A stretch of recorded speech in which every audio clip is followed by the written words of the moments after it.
Bonjour, Marie-Annick, la palette de Lille. Je vous retrouve aujourd'hui pour une recette de légumes lacto-fermentés. Alors, la saison est un petit peu compliquée pour faire des lacto-fermentations, mais on a encore de la betterave. Donc voilà, ici j'ai à peu près 180 g de betterave, une betterave de taille moyenne.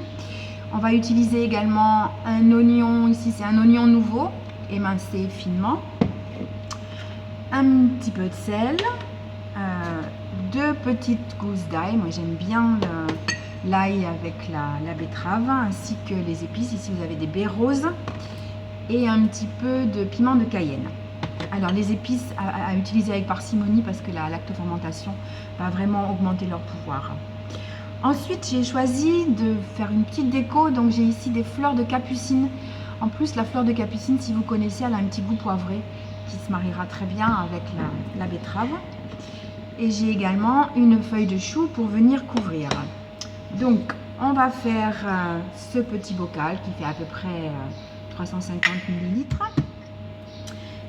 J'ai un pressail.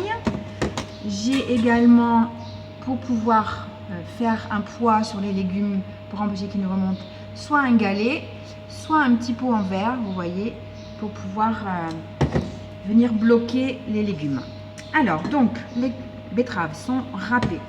J'ajoute ma petite pincée de sel et je vais légèrement les masser, vous voyez, pour commencer à faire sortir leur eau de végétation. C'est très rapide, hein, c'est pas une opération qui est nécessaire. J'ajoute les oignons. Je vais presser mes 2 petites gousses d'ail.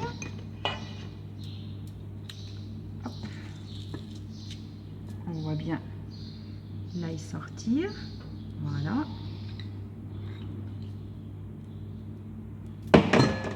Je masse et je masse. Alors vous pouvez ajouter à ce niveau-là des herbes, de la coriandre par exemple. Vous pouvez ajouter des graines aussi. Bon, c'est une... Chacun y va avec non seulement les produits que vous avez à disposition, mais les envies et les goûts que vous aimez.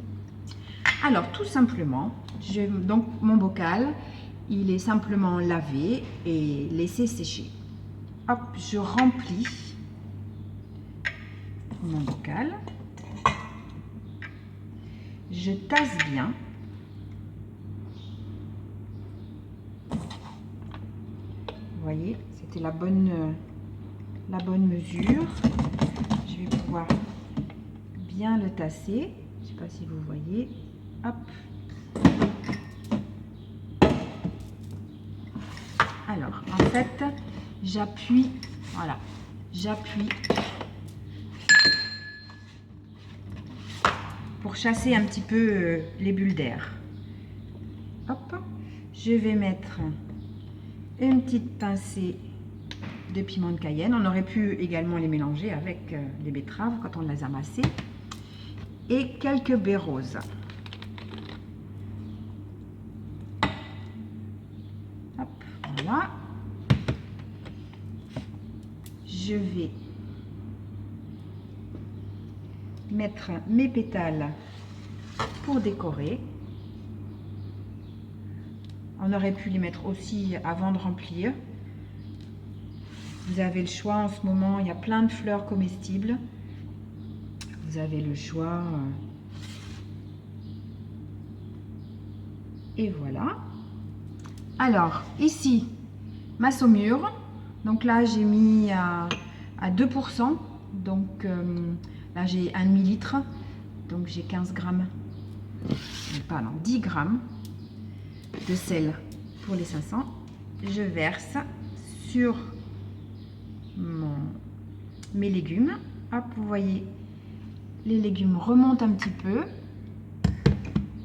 Et c'est à ce moment-là que je mets ma feuille de chou pour venir protéger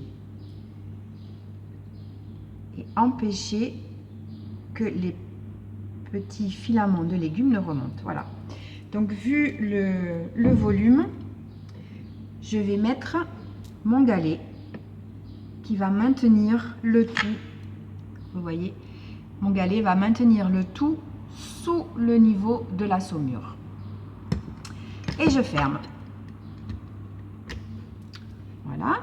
Je n'oublie pas de marquer la date, tous les ingrédients que j'ai mis. Ça sera plus facile pour s'y retrouver. Et je le laisse 2-3 jours à température ambiante.